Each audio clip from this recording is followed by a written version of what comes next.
Sehingga saking pedenya Rasulullah SAW ketika Sulhul Hudaybiyah, ini agak jelimet tapi gampang dicerna. Sulhul Hudaybiyah itu satu perjanjian yang semuanya merugikan Rasulullah, yaitu kalau orang kafir masuk Islam disuruh kembalikan ke kafir, karena kafir itu bagi mereka habitat, Islam itu hal yang baru. Tapi kalau orang Islam menjadi kafir nggak boleh kembali Islam, berarti kembali ke habitat. Semua perjanjian itu merugikan.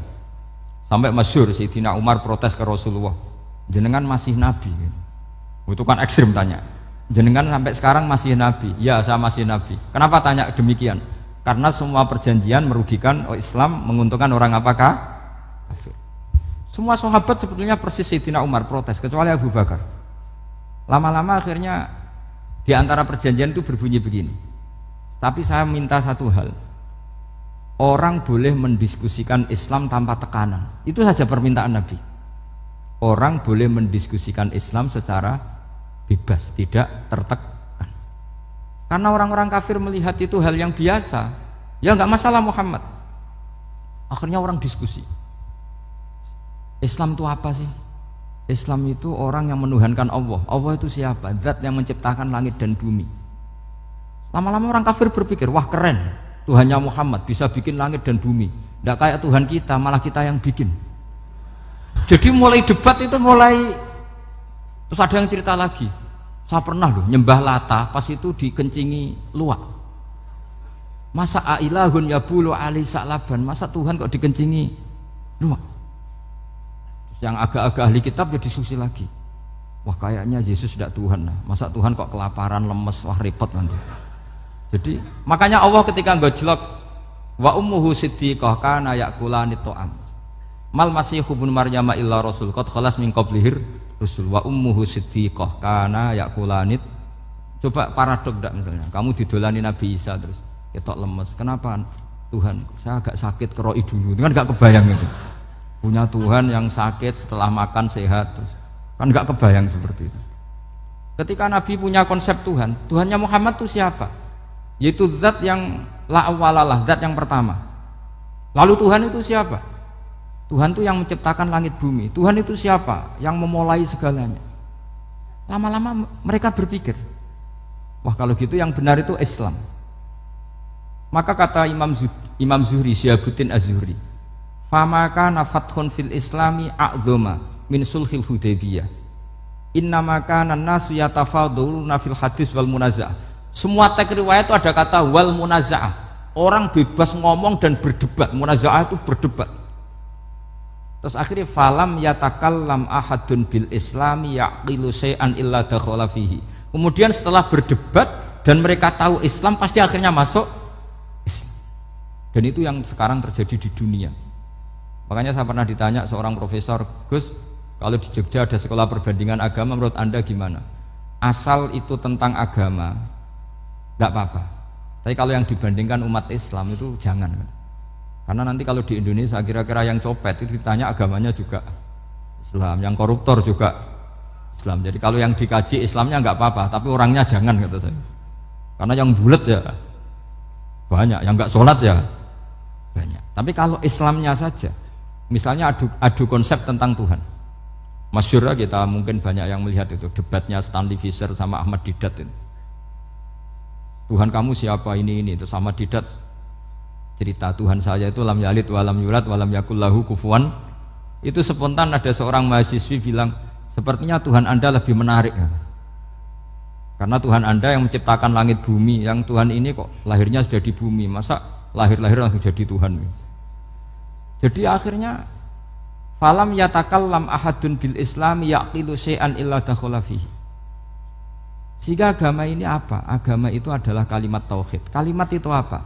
Logika yang terbangun. Nah, ketika logika itu terbangun, maka disebut yusabbitu Allahu alladzina amanu bil qaulis tsabit fil hayatid dunya wa fil akhirah. Allah itu akan menetapkan satu kaul, satu presentasi ilmiah atau satu kesimpulan ilmiah, yang kesimpulan itu nyata benarnya, dan ini akan nyata terus baik di kehidupan dunia maupun kehidupan apa? Akhir. Seperti Allah sebagai Tuhan itu akan nyata terus di dunia, Allah ya Tuhan, nanti di akhirat juga Tuhan. Tapi Tuhan selain Allah Maka menjadi Tuhan ini nunggu ada yang menuhankan. Misalnya Fir'aun itu jadi Tuhan karena ada yang menuhankan. Sekali dia mati, dia sudah aset wisata, bukan Tuhan lagi. Makanya gejolokannya orang ulama Arab, kalau ketemu ulama Mesir, kalau gejolokan itu lucu. Orang Arab, ada Abu Jahal, Abu Lahab, penggaweane ngusir Nabi gitu. Itu gejolokannya ulama Mesir. Kata ulama Arab, kamu gayanya benci Fir'aun, tapi rizki kamu dari wisata melihat Fir'aun katanya.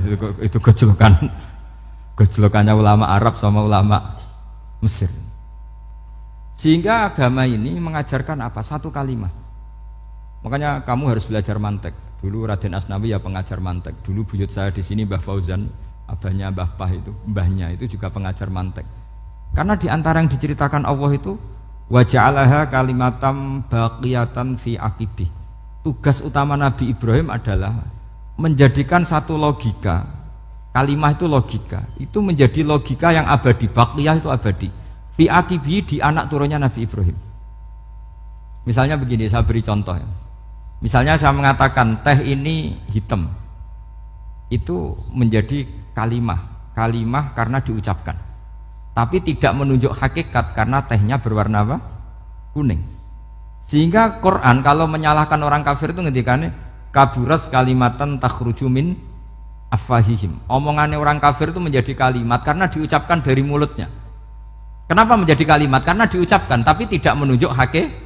Seperti orang mengatakan 2 ditambah 2 itu 10, itu kalimat, tapi kalimat yang salah karena tidak menunjuk hakikat. Seperti orang kafir mengatakan Tuhan itu 3, itu kalimat karena diucapkan tapi tidak menunjuk hakikat. Tapi ketika seseorang mengatakan Allah itu Tuhan, Tuhan itu satu, itu disebut kalimatu haqqin 'alaiha nahya wa 'alaiha namut. Temriki tahlilane wa 'alaiha napa wa biha? Wa 'alaiha napa wa biha?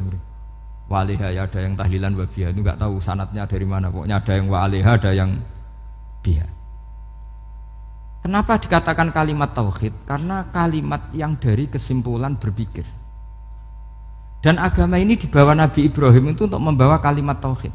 Ciri utama kalimat tadi, kamu yakin seyakin-yakinnya bahwa nisbatul snaini wassalasah wal arba'ah ila ma la nihayatalaha itu kanis batisnain ilal wahid, yaitu semuanya far'un minal asli, aslinya adalah wahid.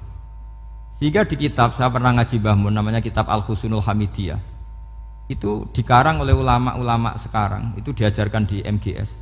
Ini mbah-mbahnya Gus Akil, pendirinya madrasah MGS. Itu ada gambarnya di situ. Di situ ada gambar piramida, ada gambar hewan, ada gambar pohon. Kata yang ngarang, gambar sedetail ini, sejelimet ini dimulai dari nuktah wahidah, tetap dimulai dari satu titik, dan ini disebut nuktatil wujud. Jadi mbok orang kudus sebanyak ini tetap dimulai dari satu orang, yaitu Adam. Adam dimulai dari ketiadaan. Lalu siapa al-mujid? Pewujudnya siapa? Hanya Allah Subhanahu wa ta'ala. Sehingga ulama-ulama termasuk Syekh Nawawi itu paling suka ngendikan semua makna Quran dikumpulkan di Fatihah, Fatihah dikumpulkan di Bismillah, Bismillah dikumpulkan di ba, karena di ba itu ada titik nukdotil wujud, yaitu disingkat bi kana makana wa bi yakunu ma yakun. Karena saya, kata Allah, semuanya akan ada, dan karena saya yang enggak ada, semuanya suatu saat ada. Disebut nukdotil wujud. Nah, kita meyakini kalau Allah satu itu seyakin-yakinnya, karena enggak mungkin angka enggak dimulai dari angka satu. Begitu juga gambar seapapun julumete. Misalnya sampean gambar